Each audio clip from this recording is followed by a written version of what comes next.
तो स्टूडेंट्स कैसे हो बेटा, पढ़ाई चल रही है ना अच्छी। तो कल बेटा जो टॉपिक स्टार्ट किया था एओडी, जिसमें मैंने एओडी में 2-3 मैंने क्वेश्चन भी सॉल्व करवाए थे। आगे क्वेश्चन को बेटा स्टडी करेंगे।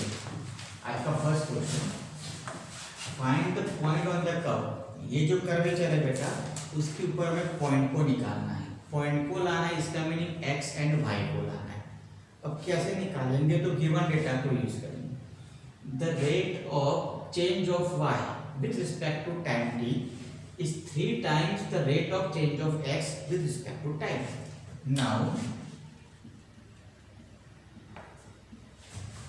rate of change of y with respect to t is dy over dt, and rate of change of x with respect to t is dx over dt.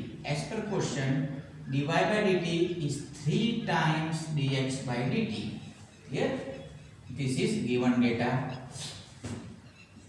Now available curve is y equals to x cube plus 7. Question में बेटा जो data है उसमें clearly दिख रहा है कि dt that means t के रिस्पेक्ट में हमें डिफरेंशिएट करना है इसको। So derivating with respect to t, क्या लिखा है बच्चों, derivating with respect to t। Therefore dy by dt equals to 3x square into dx by dt। 7 constant का डिफरेंशिएशन बच्चों 0। From result number 1, dy by dt is 3 times dx by dt। तो यहाँ से बच्चों मैंने यहाँ पे इसको सब्स्टिट्यूट कर दिया। 3x square into dx by dt, 3 cancel, dx by dt is cancel, so finally x square equals to 1, so x equals to plus or minus 1। Point को लाना है बच्चों, इसलिए हमें x and y दोनों को लाना होगा बेटा। For x equals to 1, y equals to, putting here x equals to 1, y equals to 8, and for x equals to minus 1, y equals to, x equals to minus 1, y equals to 6। Therefore required points are 2. First is 1 8, another point is minus 1 6। फिर बच्चों exam में बेटा ये question को 2-3 तरीके से बच्चों question रख सकता है टीचर। जैसे कि एक कर्वेचर के इक्वेशन को बेटा चेंज कर दे, या फिर ये 3 टाइम्स और इसको 2 times, half times, 5 times extra, ऐसा को लिख के बच्चों क्वेश्चन छोड़ सकते हैं। क्लियर? पॉइंट को लाना यानी कि बेटा एक्स वाई को लाना। समझ में आ रहा है बेटा सबको? कोई डाउट है? Okay, next question. If height of a cone is constant, तो यहाँ पे क्लियरली लिखा हो बेटा, ये क्वेश्चन में जो कोन है बेटा उसकी हाइट कांस्टेंट है। Find the rate of change of surface area. Find the rate of change of its surface area of a cone. तो बेटा क्वेश्चन कुछ डेटा मुझे इनसफिशिएंट लग रहा है, इसके रिस्पेक्ट में कुछ स्ट्राइक नहीं हो रहा है कि क्वेश्चन में टाइम टी के रिस्पेक्ट में ऐसा कुछ लिखा भी नहीं है। तो थोड़ा बहुत क्वेश्चन को मैं चेंज कर रहा हूँ। Rate of change of surface area with respect to its radius, with respect to its radius. तो बच्चों तो रेडियस के रिस्पेक्ट में बच्चों हम इसको डिफरेंशिएट करेंगे।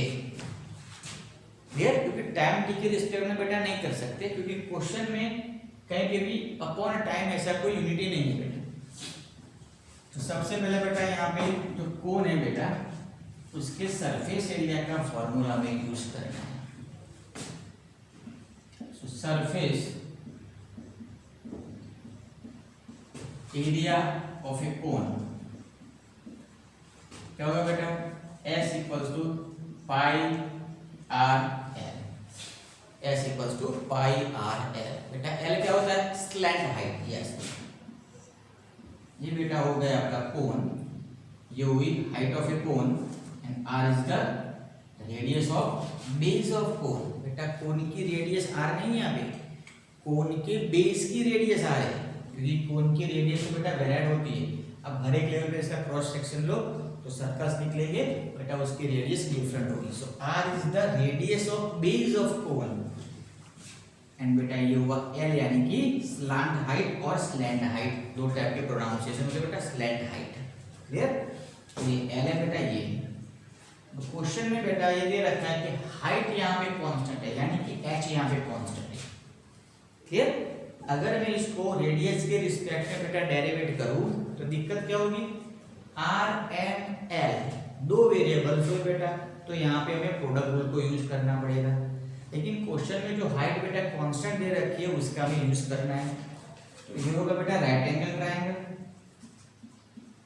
ये होगा right angle triangle. Right angle triangle using Pythagoras law, L square equals to H square plus R square. So surface area S equals to pi r, L equals to under root h square plus r square। यहाँ से बच्चों L को master बना के मैंने यहाँ पे substitute कर दिया। और जो L जो होता है वो वन टाइप ऑफ डिस्टेंस है, इसलिए वो माइनस नहीं होगा, इसलिए यहाँ पे स्क्वायर रूट लेने से प्लस और माइनस नहीं होगा, ओनली प्लस ही लेना है बेटा। क्लियर? अब बेटा इसको डेरिवेट करेंगे क्योंकि यहाँ पे ओनली वन वेरिएबल है r, क्योंकि h तो यहाँ पे कांस्टेंट है। Therefore rate of change of surface area with respect to its radius यानी कि रेडियस के रिस्पेक्ट में बेटा इसको डेरिवेट करना है। So pi constant r into under root h square plus r square, product form में बेटा, इसलिए प्रोडक्ट रूल को यूज करेंगे।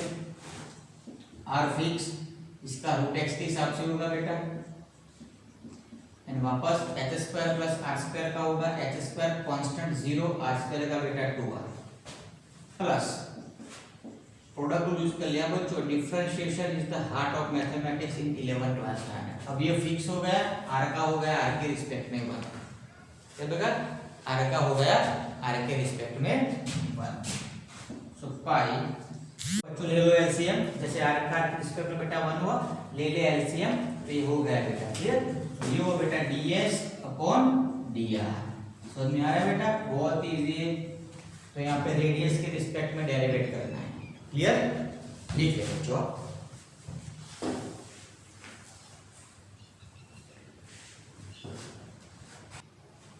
बच्चों third question, a cylinder is heated such that, बच्चों सिलेंडर को हीट देना है, कैसे? जैसे क्वेश्चन में लिखा है बेटा वैसे, radius always remains double of its height. बच्चों ये कंडीशन हो गई, ऑलवेज उसकी जो रेडियस होती है बेटा वो हाइट से डबल होती है। If radius is 3 centimetre, if लिखा है बेटा, इसको आफ्टर डिफरेंशिएशन हम सब्स्टिट्यूट करेंगे। Find the rate of volume, find the rate of volume यानी कि वॉल्यूम का रेट निकालना है। तो क्वेश्चन बच्चों दिमाग में ये होता है कि किसके रिस्पेक्ट में डेरिवेट करेंगे, खटाक बेटा ये सेकंड लिखा हुआ है, तो वैसे स्ट्राइक होता है बेटा कि सेकंड के रिस्पेक्ट में हमें डेरिवेट करना है। तो सबसे पहले बेटा वॉल्यूम का रेट लाना है, सो वॉल्यूम को बेटा सेकंड के रिस्पेक्ट में यानी कि टाइम के रिस्पेक्ट में बेटा डेरिवेट करेंगे। So volume of a cylinder क्या था बेटा formula, pi R square H. फिर बेटा डायरेक्टली बेटा इसको डेरिवेट नहीं करेंगे, थोड़ा सोचो, क्योंकि ये तो फिक्स है बेटा, अपॉन सेकंड है, सो ऑब्वियसली टाइम टी के रिस्पेक्ट में बेटा डेरिवेट करना है। लेकिन अगर मैंने टाइम टी के रिस्पेक्ट में बेटा डेरिवेट कर दिया इसको, तो यहाँ प्रोडक्ट रूल यूज होगा, क्योंकि ये क्वेश्चन में आर एंड एच बच्चों दोनों वैरायटी है, दोनों वेरिएबल है। देखो कैसे, radius, rate of radius is given 2 centimetre upon second, यानी कि 1 सेकंड में रेडियस में 2 सेंटीमीटर जितना बच्चों चेंज आ रहा है। अगर रेडियस में चेंज आ रहा है तो हाइट भी चेंज होगी यहाँ पे, क्योंकि लिखा हुआ है radius remains double of his height. जितनी रेडियस हाइट होगी बेटा रेडियस डबल जा रही है, तो अगर रेडियस चेंज होगी तो हाइट भी चेंज होगी। तो यहाँ पे आर एंड एच ये दोनों में बेटा चेंजेस होते हैं, जिसमें चेंज होता है बेटा वो वेरिएबल होता है। तो यहाँ पे 2 वेरिएबल्स हो गए। तो अगर आप इसको डिफरेंशिएट करते हो टाइम टी के रिस्पेक्ट में, तो बेटा आपको प्रोडक्ट रूल यूज करना होगा।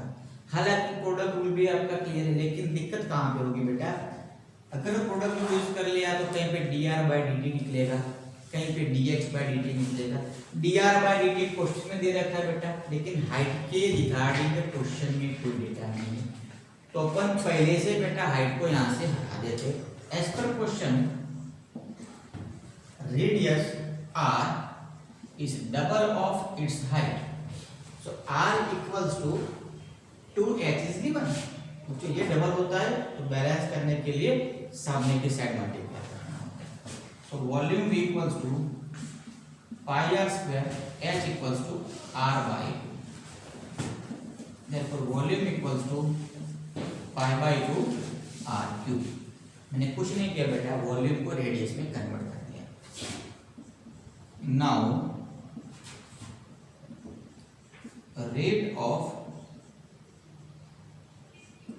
change in volume, that is dv over dt, that means volume को टाइम t के रिस्पेक्ट में बेटा डेरिवेट करना है।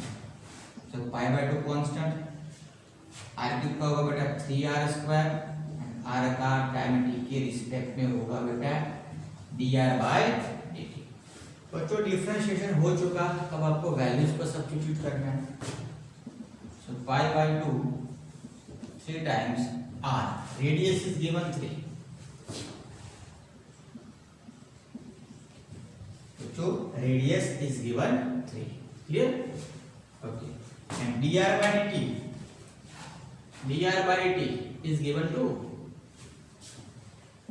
see beta, rate of change in radius, that is dr by dt, so dr by dt given is 2, 2 cancel, 27 pi, rate of change of volume, volume unit of volume is from the question centimeter cube upon dt, that means time का देखना है बेटा unit, that is given second, ये बेटा। Okay, question बच्चों finish नहीं हुआ।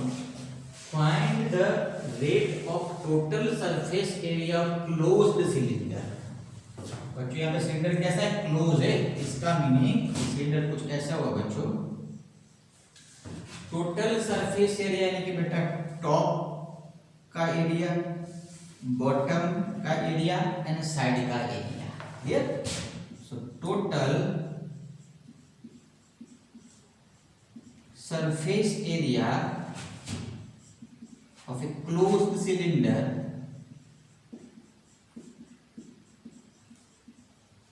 equals to area of top plus area of bottom plus area of side। so बच्चों टॉप एंड बॉटम तो स्क्वायर है, क्लियर? सॉरी सर्कल है, टॉप एंड बॉटम तो बेटा सर्कल है। सर्कल का एरिया कितना होता है, पाई आर स्क्वायर, तो pi R square plus pi R square होगा 2 पाई आर स्क्वायर। बच्चों साइड का एरिया कितना होगा, देख लो बच्चों, प्रैक्टिकल दिखा रहा हूं। मान लो बेटा ये कोन है, क्लियर? साइड के एरिया की बात करूं तो ये होगा बेटा सर्कल की सरकमफेरेंस होगी, सर्कल की सरकमफेरेंस में साइड के एरिया की बात कर रहा हूं।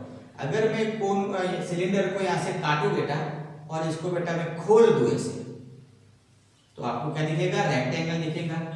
रेक्टेंगल का एरिया क्या होता है, लेंथ इनटू विड्थ। लेंथ कितनी होगी बेटा, सरकमफेरेंस जो सर्कल था उसकी हुई 2 पाई r into height h plus 2 पाई r h।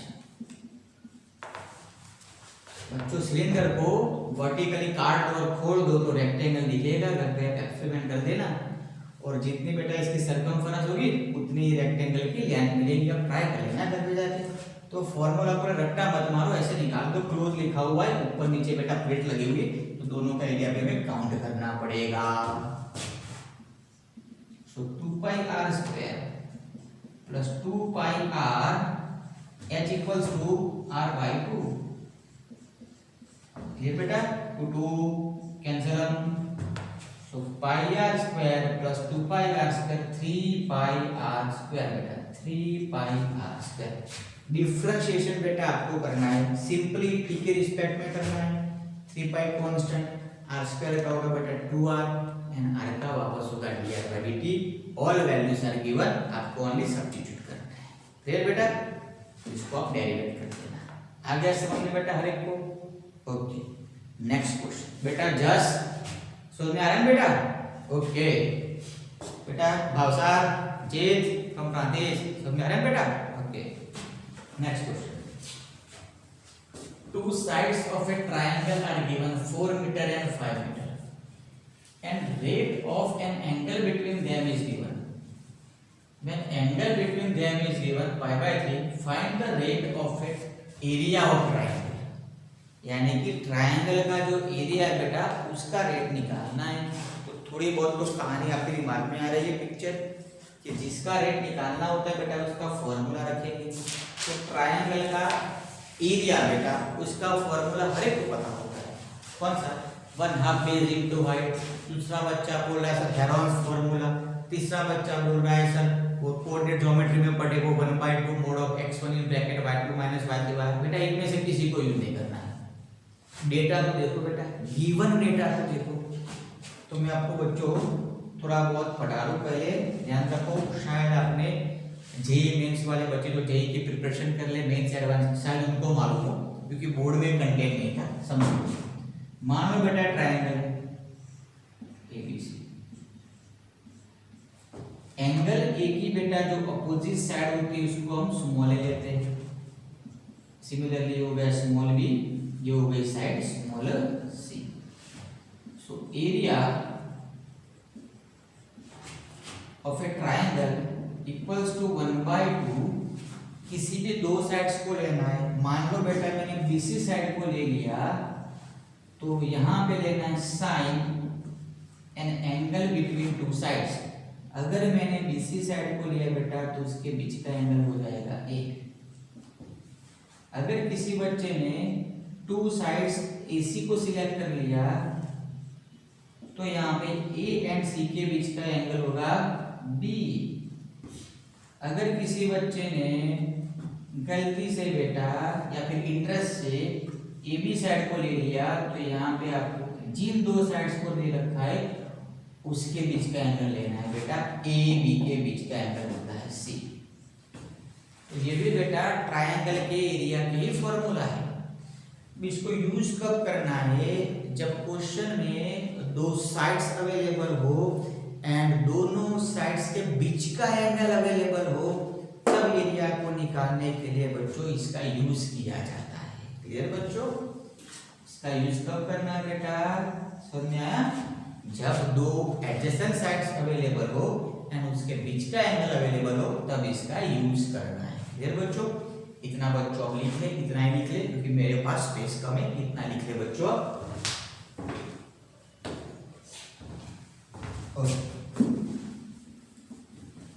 तो यहाँ पे बच्चों देख लो two sides and angle between them, उसकी बात है इसलिए मैं ये फॉर्मूला को यूज करना।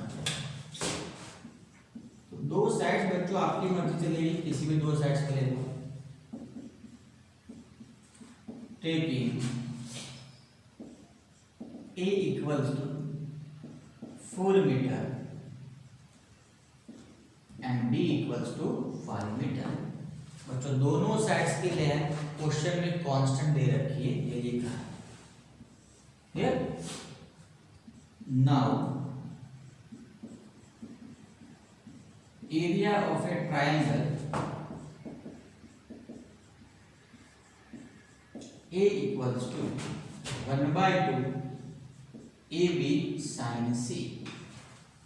क्लियर बच्चों? AB sin C। बच्चों यहाँ पे टू साइड्स अपन पहले से रख सकते क्योंकि यहाँ पे कांस्टेंट दे रखा है। अगर कांस्टेंट नहीं लिखा होता बच्चों तो उसको आफ्टर डिफरेंशिएशन पुट ऑन करना होता है, लेकिन यहाँ पे कांस्टेंट लिखा है तो अपन इसको पहले से ही रख सकते हैं।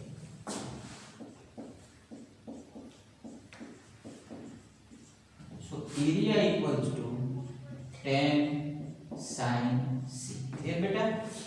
अब क्या करेंगे? इसको डेरिवेट करेंगे।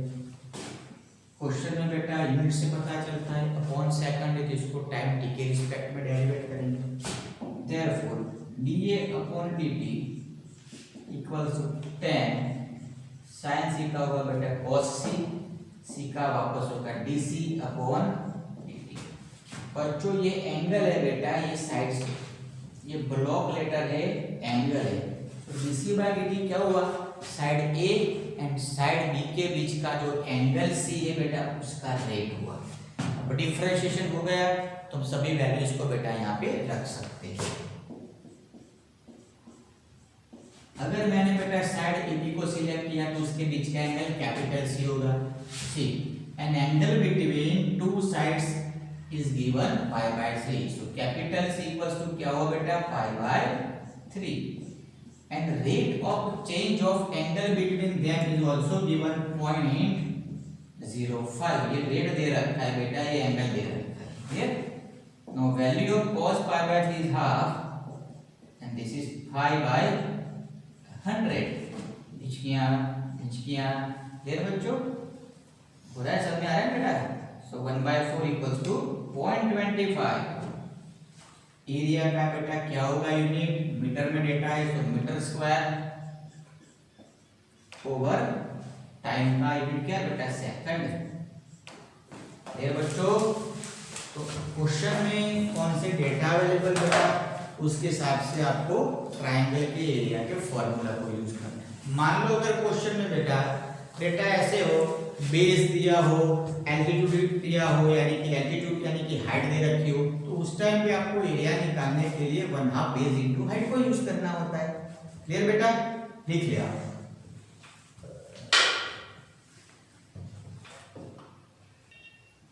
बच्चों, लिखिए question. Next question, for a triangle two sides are given. जैसे मैंने बेटा आपको फोर्थ क्वेश्चन पढ़ाया वैसे यहाँ पे दो साइड्स के बीच का जो एंगल है बेटा उसका रेट दे रखा है और वो एंगल भी दे रखा है, लेकिन वो क्वेश्चन एंड ये क्वेश्चन में बच्चों बहुत फर्क है, क्योंकि उसमें जो था बच्चों ट्रायंगल का जो एरिया था बेटा उसका रेट निकालना है, यहाँ पे जो थर्ड साइड है बेटा उसका रेट निकालना है। क्लियर? तो in properties of triangle already you study sine formula, cosine formula and projection formula. तो for a triangle ABC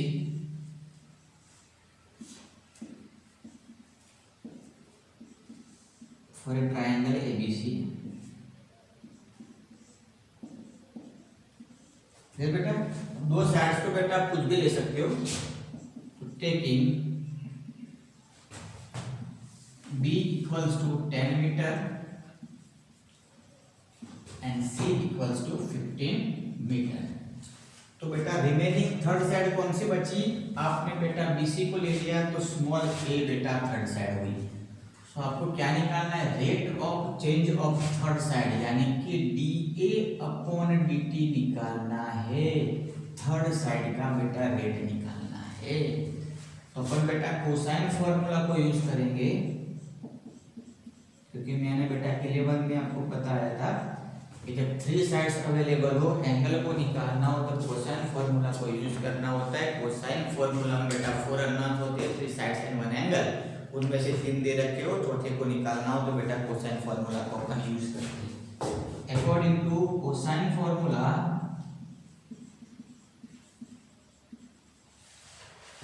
cos A equals to जो दे रखा है बच्चों उसका यूज होना चाहिए एंड साइड BC के बीच का एंगल A होता है, तो cos A equals to b square plus c square minus a square upon 2bc। Clear बच्चों? दो साइड्स को रखते हैं बेटा। तो cos A equals to b equals to 10, c equals to 15, कितना होगा 100 plus 2 2 5 325 minus a square upon bc 150 into 2 300। Cross multiply कर दो बच्चों। So 300 cos A equals to 325 minus a square. अब बच्चों इसको डेरिवेट करने जा रहा हूँ, यूनिट से पता चलता है सेकंड है, तो टाइम t के रिस्पेक्ट में डेरिवेट करेंगे। इंपॉर्टेंट बेटा कौन से फॉर्मूला को यूज करना होता है वही होता है। तो derivating with respect to time, so minus sine A into dA/dt constant 0 a square का बेटा 2a dA/dt।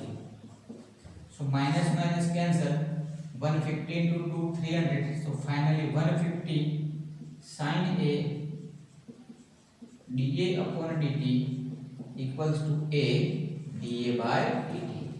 फिर बच्चों रिजल्ट नंबर 2, ये हो गया बच्चों result number 1, result number 1, result number 2। बच्चों डिफरेंशिएशन हो चुका है तो अपन वैल्यू को सब्स्टिट्यूट कर सकते हैं। अब बच्चों रिजल्ट नंबर 1 में मैं एंगल ए को रख रहा हूँ।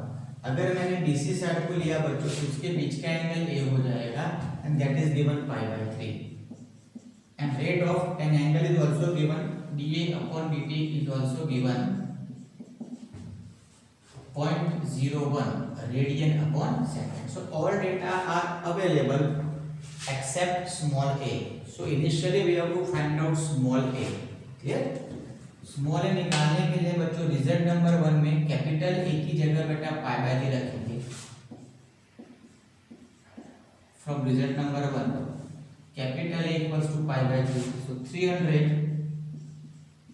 cos π/3 equals to 325 minus a square. cos π/3 is half, so 150 a square equals to 175, so a equals to under root 175 metre, क्योंकि बेटा MKS यूनिट में क्वेश्चन है। अभी सभी वैल्यू को बेटा ये सब्स्टिट्यूट कर दो आप। Now from second equation 150 sin a is π/3 ये रखा बेटा π/3, dA/dt is 0.01 equals to dA/dt। बच्चों दिखते हैं ना आपको, यहाँ से दिख रहा है ना। हेलो, स्मॉल ए को बच्चों क्रॉस मल्टीप्लाई से नीचे ले आओ, स्मॉल ए को नीचे ले आए और मैंने यहाँ पे सब्स्टिट्यूट कर दिया अंडर रूट 175। आपको करना कुछ नहीं बेटा, 1/100 हो जाएगा। इसकी वैल्यू तो आप लास्ट में जो भी आंसर कॉम्प्लिकेटेड फॉर्म में लिखता है बेटा वही आपका आंसर होगा। इसको बच्चों आप सिंपलीफाई कर दो, लास्ट में जो भी मिलेगा वो आपका आंसर होगा। यूनिट क्या होगा बेटा, स्मॉल ए क्या है बेटा, साइड लेंथ है, क्या होगा unit, metre upon second. Clear? दोनों question number 5, question number 4 given data same लेकिन रिक्वायर्ड डेटा डिफरेंट, उसके हिसाब से फॉर्मूला को यूज करना होता है। बच्चों समझ में आ रहा है सबको? मित बेटा, व्रत शाह, व्रत पटेल, गर्ल्स, ओके बेटा। Next question, the volume of a closed hemisphere. बच्चों स्फीयर को आप हाफ कर दो, उसको कहा जाता है hemisphere, is increasing at a rate of 4 centimetre cube per second. So volume of a hemisphere, बच्चों स्फीयर का वॉल्यूम कितना होता है, 4/3 πr3। Hemisphere that means half of sphere, तो 4/3 πr3 का बेटा हाफ हो जाएगा 2/3 πr3, आधा आधा आधा, ये वॉल्यूम होता है। अब इसको डेरिवेट करेंगे किसके रिस्पेक्ट में, अरे टाइम देख रखा है क्वेश्चन तो देखो बेटा, अपन सेकंड है तो ऑब्वियसली टाइम के रिस्पेक्ट में डेरिवेट करना होगा। देयरफॉर dv/dt 2/3 पाई कांस्टेंट 3r² into dr/dt। बच्चों दे रखा है आपको 4 2/3 पाई, क्लियर? सीधी काट ली बेटा, चलो अच्छा होगा, सीधी काट दी। आर्क का radius, clear? Radius is given 4 centimetre. आप इसको रख सकते हैं क्योंकि डिफरेंशिएशन ये क्वेश्चन के अब तक फिनिश हो चुका है। 4⁻² dr/dt। तो बच्चों यहाँ से आपको वैल्यू मिल जाएंगे dr/dt। कितनी मिल रही है बच्चों, इतना तो काम आप करोगे। निकालना क्या है, find the rate of change of total surface area of a hemisphere. बच्चों ये होगा स्फीयर जिसका टोटल सरफेस एरिया होता है बेटा 4π²। तो बेटा हेमिस्फीयर यानी कि हाफ ऑफ स्फीयर, उसका कितना होगा 2πr²। लेकिन क्या लिखा बेटा, क्लोज हेमिस्फीयर यानी कि टॉप में भी बेटा ये क्लोज है, तो टॉप में जो सर्कल है बेटा उसका एरिया भी यहाँ पे ऐड करना पड़ेगा πr²। ये तो टोटल कितना हुआ 3πr²। ये मेरा रफर था बच्चों। Therefore total surface area of a closed hemisphere is 3πr²। अब बच्चों का एंड आपको लाना है, कुछ ने डिफरेंशिएशन करना है, dr/dt की जरूरत पड़ेगी, उसको बेटा यहाँ से आपको रखना है। क्लियर बच्चों, समझ में आ रहा है बेटा? ओके, लिख लो बेटा, बाय